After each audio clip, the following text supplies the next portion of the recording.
అందరికీ నమస్కారం అండి. ఈరోజు మనం సిఎన్ చంద్రశేఖర్ గారు రచించిన తండ్రి మనసు అనే ఓ చక్కటి కథను విందాం. ఇక కథలోకి వెళ్దాం. అమ్మా వాణి, నా మాట విని అజయ్ విషయం మర్చిపో. నేను నీకు మంచి సంబంధం చూసి పెళ్లి చేస్తాను, పార్థసారథి కూతురు శ్రీవాణితో అన్నాడు. సారీ నాన్న, ఆడది తనను ప్రేమించేవాడితోనే సుఖపడుతుంది. నేను అజయ్ని మర్చిపోలేను, స్థిరంగా అంది శ్రీవాణి. కానీ అతని ప్రేమలో నిజాయితీ ఉన్నప్పుడే నీవన్నది నిజమవుతుంది. అసలు నువ్వు అతని గురించి పూర్తిగా తెలుసుకున్నావా? అతని ప్రవర్తన గురించి విచారించావా? అతని తల్లిదండ్రులు అతని వల్ల సంతోషంగా ఉన్నారా? అతనికి చెడు అలవాట్లు ఏమైనా ఉన్నాయా? ఇవన్నీ తెలుసుకోకుండా నిన్ను ప్రేమిస్తున్నాడని పొంగిపోయి పెళ్లి చేసుకోవటం అవివేకం. నాన్నా, నేను చదువుకున్నాను, నాకు ఆ మాత్రం తెలీదా? అజయ్కు చెడు అలవాట్లు లేవు. అతనికి తల్లిదండ్రులు లేరు. మేనమామ దగ్గరే పెరిగాడు. వాళ్ళు అతని వల్ల సంతోషంగానే ఉన్నారు. అతని ఉద్యోగం చిన్నదంటున్నావు. నువ్వు ఏ లోటు తెలియకుండా పెరిగిందా నువ్వు? ఆ సంపాదనకు అడ్జస్ట్ కాగలవా? ఆయన కోసం ఎటువంటి కష్టాన్ని ఎదుర్కోవడానికి నేను సిద్ధమే నాన్నా. నువ్వు పదే పదే సినిమా డైలాగులు చెబుతున్నావు తప్ప నా బాధ అర్థం చేసుకోవటం లేదు. ఎవరో ముక్కు ముఖం తెలియని వాడికి నీకిచ్చి పెళ్లి చేసి మనశాంతిగా ఉండలేను.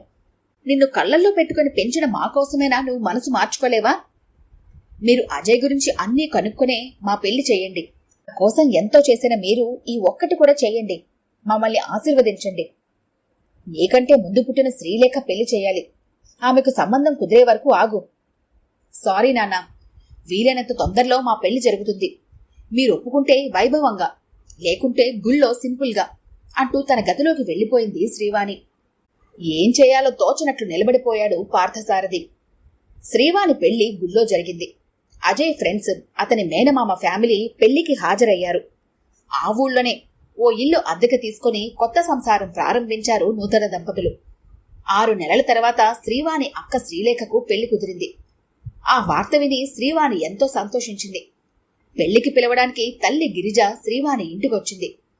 తల్లిని చూడగానే ఆనందంతో కౌగిలించుకుంది శ్రీవాణి. తర్వాత, నాన్నకు చెప్పే వచ్చావా అమ్మా అని అనుమానంగా అడిగింది. మీ నాన్నే నన్ను పంపారమ్మా. శ్రీలేఖకు పెళ్లి కుదిరిందన్న విషయం నీకు తెలుసు కదా. నిన్ను అల్లుడుగారిని పెళ్లికి పిలుచుకురమ్మన్నారు నన్ను. అల్లుడుగారు లేరా? ఇంకా ఆఫీస్ నుంచి రాలేదు అంటూ వంటగదిలోకి వెళ్లి కాఫీ తయారు చేసాగింది శ్రీవాణి. గిరిజ కూడా ఆమె వెనకే వెళ్లి కొంతసేపు మాట్లాడుతూ ఉండిపోయింది. కాఫీ తాగాక శుభలేఖ ఇచ్చి పెళ్లికి తప్పక రమ్మని, అజయ్కి కూడా చెప్పి పిలుచుకురమ్మని, వీలైతే అజయ్ ఉన్నప్పుడు వచ్చి స్వయంగా పిలుస్తానని శ్రీవాణితో చెప్పి వెళ్లిపోయింది గిరిజ. పెళ్లికి వెళ్లిన శ్రీవాణికి బంధువులందరూ ఆప్యాయంగా పలకరించారు. పార్థసారథి మాత్రం బిజీగా ఉండటంతో శ్రీవాణిని చూడలేదు. అది ఆమెను చాలా బాధ పెట్టింది. ఆమెకు అక్కడ ఉండాలనిపించక వడివడిగా గేటు వైపు నడవసాగింది. తన తండ్రికి ఇంకా తనపై కోపం పోలేదు అనుకుంటూ నడుస్తున్న ఆమెకు వెనక నుంచి అమ్మా అన్న పిలుపు వినిపించి వెనక్కు తిరిగి చూసింది. ఎదురుగా పార్థసారథి నిలబడి ఉన్నాడు. భోజనం చేసి తాంబూలం తీసుకుని వెళ్ళమ్మా, అల్లుడుగారు రాలేదా? ఆప్యాయంగా అడిగాడు పార్థసారథి. లేదు నాన్న, తప్పనిసరిగా క్యాంపుకి వెళ్లవలసి వచ్చింది. మధ్యాహ్నానికి వచ్చేస్తానన్నారు. తండ్రి తనతో మాట్లాడటం ఆమెకి ఎంతో సంతోషాన్ని కలగజేసింది. శ్రీలేఖ అత్తగారింటికి వెళ్లేంత వరకు తల్లితోనే ఉండి ఆమెకు అన్ని పనుల్లో సహాయం చేసింది. అజయ్ కూడా పార్థసారథికి తోడుగా ఉండి అతని పనులు పంచుకున్నాడు. ఇంటికొచ్చాక తల్లిదండ్రులిచ్చిన తాంబూలం ప్యాకెట్ విప్పింది శ్రీవాణి. తనకు భర్తకు పెట్టిన బట్టలతో పాటు ఓ కవర్ కూడా కనిపించింది. కవర్లో ఉత్తరం, ఓ చెక్కు కనిపించింది. తండ్రి తనకు రాసిన ఉత్తరం అది. తీసి చదవసాగింది. నీ అక్క పెళ్లికి 2 లక్షలు ఖర్చు పెట్టాను. 2 లక్షలు ఖర్చు పెట్టి నీకు పెళ్లి చేసే అవకాశం నువ్వు నాకివ్వలేదు. అయితే నా 2 కూతుళ్లను నేను ఎప్పుడూ సమానంగానే చూసుకున్నాను. అందుకే ఈ 2 లక్షల చెక్కు నీకిస్తున్నాను. చెక్కును ఉత్తరాన్ని భర్తకు చూపించింది. కొంత సొమ్ముతో ఇంటికి కావలసిన ముఖ్యమైన వస్తువులు కొని మిగిలిన సొమ్మును బ్యాంకులో దాచుకోవాలని నిర్ణయించుకున్నారు వాళ్ళిద్దరూ. శ్రీవాణి ఇంటికి వచ్చిన గిరిజ తన చేతిలోని న్యూస్ పేపర్ను కూతురికిస్తూ, ఇందులో మీ నాన్నగారు గురించి రాశారు, చదువు అంది ఆనందంగా. శ్రీవాణి పేపర్ అందుకొని చదివింది. శతాధిక కథారచయిత పార్థసారథి అన్న హెడ్డింగ్తో ఆయన గురించి, ఆయన కథల గురించి రాశారు. పేపర్ చదివి తల్లికిస్తూ, ఆయన ఎంత బాగా రాసినా ఆచరణలోకి వచ్చేసరికి మామూలు మనిషిగానే ప్రవర్తించాడు. అక్కది కూడా నాలాగే ప్రేమ వివాహమే. అయితే ఆయన ఎంతో వైభవంగా పెళ్లి చేశారు. నా పెళ్లి చూడటానికి కూడా రాలేదు. కారణం బావ మన బంధువులబ్బాయి, ఒకే కులం వాడు. ఈయన కులం వేరు కనుక ఈయన్ని అల్లుడుగా చేసుకోవడానికి మనసు రాలేదు. నీతులు ఎదుటి మనిషికి చెప్పడానికే అని ఆయన రుజువు చేశారమ్మా అంది ఈసడింపుగా. ఆయన పట్టింపు కులం గురించి కాదమ్మా, మీ ఆయన జీతం గురించి. పుట్టుకున్న భార్యకు ఓ పట్టుచీర కూడా కొనివ్వలేని అసమర్థుడని అంది గిరిజ.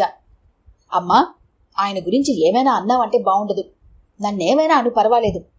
అయినా ఆయన నుంచి నేను కోరేది పట్టుచీరలు కాదు, ప్రేమ అనురాగం అంది శ్రీవాణి కోపంగా. 6 నెలల అనుబంధానికే నీ భర్తనంటే అంత కోపం వచ్చిందే?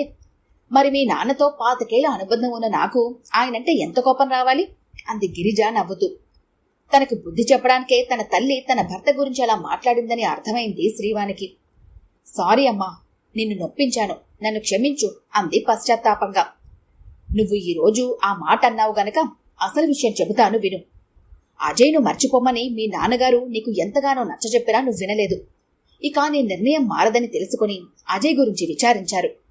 అతని జీతం గురించి తప్ప ఇంకే విషయంలోనూ అతన్ని కాదనడానికి కారణం కనిపించలేదు మీ నాన్నగారికి. అయితే మీ పెళ్లికి పెట్టే ఖర్చు మీకే ఇచ్చేస్తే మీ సంసారానికి అవసరాలకి ఎంతో ఉపయోగపడుతుందని ఆయన యోచించారు.